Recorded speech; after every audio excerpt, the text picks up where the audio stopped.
அனைவருக்கும்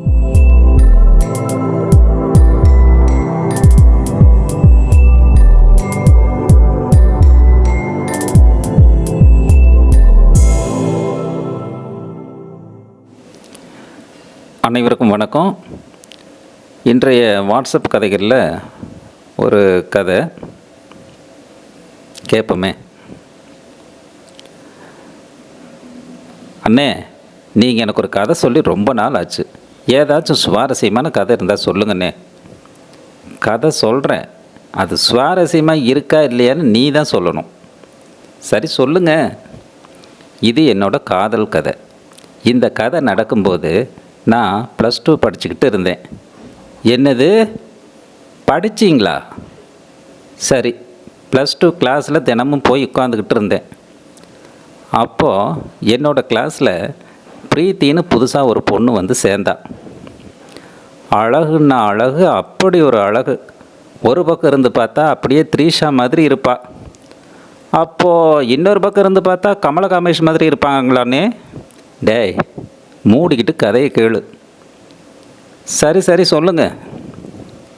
அந்த பொண்ணு வந்ததும் பசங்க கிளாஸ் கட் அடிக்கிறதே குறைஞ்சி போச்சு. எல்லோரோட கண்ணும் அந்த பொண்ணு மேலே தான். நல்ல வேலையாக எங்கள் பள்ளிக்கூடத்தில் பசங்களும் பொண்ணுங்களுக்கும் பேசிக்க கூடாதுன்னு ரூல்ஸ் இருந்ததால் அவள் தப்பிச்சா. புரியுது, ஈமைக்காத பலாப்பழம் இருக்கா என்ன? இப்படி வாழ்க்கை போய்கிட்டு இருக்கும்போது தான் பள்ளிக்கூடத்தில் ரிவிஷன் டெஸ்ட்டு வந்துச்சு.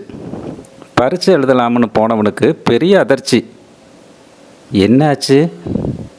புதுசாக வந்த பொண்ணு பேர் என்னோட பேருக்கு அடுத்து வர்றதால அவளை என்னோட டெஸ்கில் உட்கார வச்சுட்டாங்க. அது அதிர்ச்சியா? இன்ப அதிர்ச்சின்னு சொல்லுங்கண்ணே. மண்ணாங்கட்டி. வழக்கமாக என்கிட்ட ஒரு பையன் உட்காந்துருப்பான். நானும் அவனு தான் பிட் ஷேர் பண்ணிக்குவோம். இப்போ இவக்கிட்ட இருந்தால் நான் எப்படி பாஸ் ஆகிறது? ஐயோ பாவம், கஷ்டந்தானே. ஒரு வழியாக நானே கை வலிக்க பிட் எழுதி எல்லா பரீட்சையும் சமாளிச்சிட்டேன். ஆனால் கடைசி பரீட்சை பிசிக்ஸு ரொம்ப கஷ்டமாக கொஸ்டின் பேப்பர் செட் பண்ணிட்டாங்க. நான் எழுதிட்டு போன பிட்டை வச்சு என்னால் அரை மணி நேரம் கூட தாக்கு பிடிக்க முடியல. லேசாக திரும்பி அவளை பார்த்தேன்.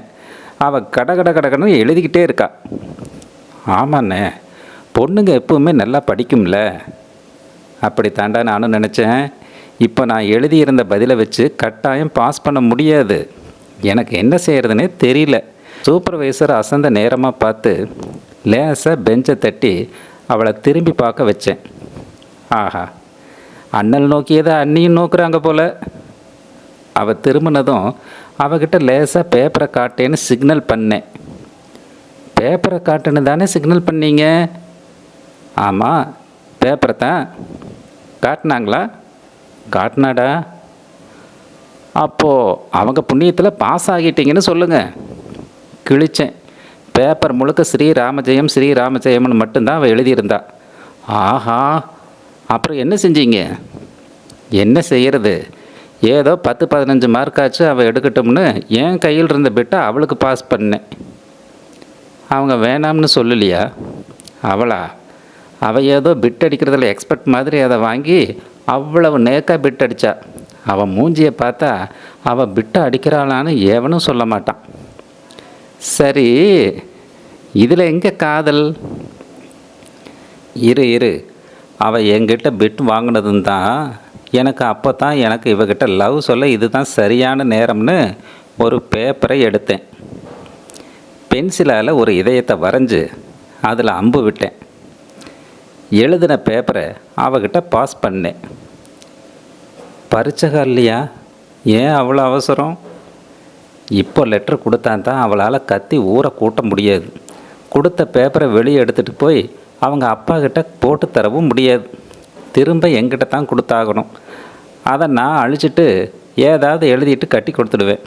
ரிஸ்க் இல்லாமல் லவ்வை சொல்லிடலாம். அபார மூளைன்னு உங்களுக்கு.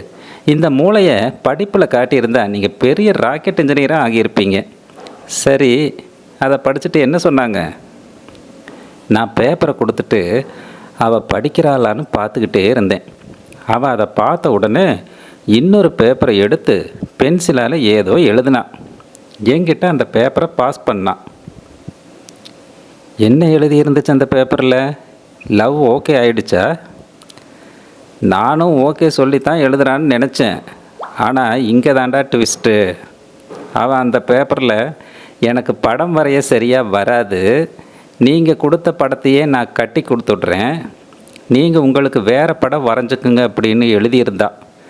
அவளுக்கு எப்படி புரிய வச்சு அந்த பேப்பரை வாங்குறதுன்னு தெரியல. கடைசியில் கட்டியே கொடுத்துட்டா.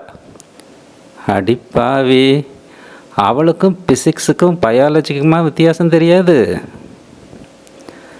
அந்த கூமுட்டைக்கு அதுவே தெரியலையே. அப்புறம் என்ன ஆச்சு?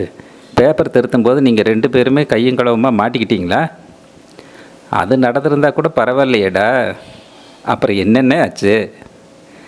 பரீட்சை ரிசல்ட்டு வரும்போது நான் ஃபெயில், அவள் பாஸ் ஆகியிருந்தா. இப்போது அவள் அந்த பிசிக்ஸ் வாதியாரை கல்யாணம் பண்ணிக்கிட்டு 2 பிள்ளைகளோட சந்தோஷமாக வாழ்ந்துக்கிட்டு இருக்கா. அட பாவமே, பாவம்ண்ணே. நீங்கள் கொடுத்த லவ் லெட்டரால் அந்த பொண்ணு பிரீத்தி பிசிக்ஸ் வாத்தியார் கூட சேர்ந்து லைஃப்பில் செட்டில் ஆகிடுச்சு. ரொம்ப சோகமான கதை தானே. ஆமாடா, இந்த மாதிரி ஒரு சோகம் யார் வாழ்க்கையிலும் வந்துடக்கூடாது, சரியா?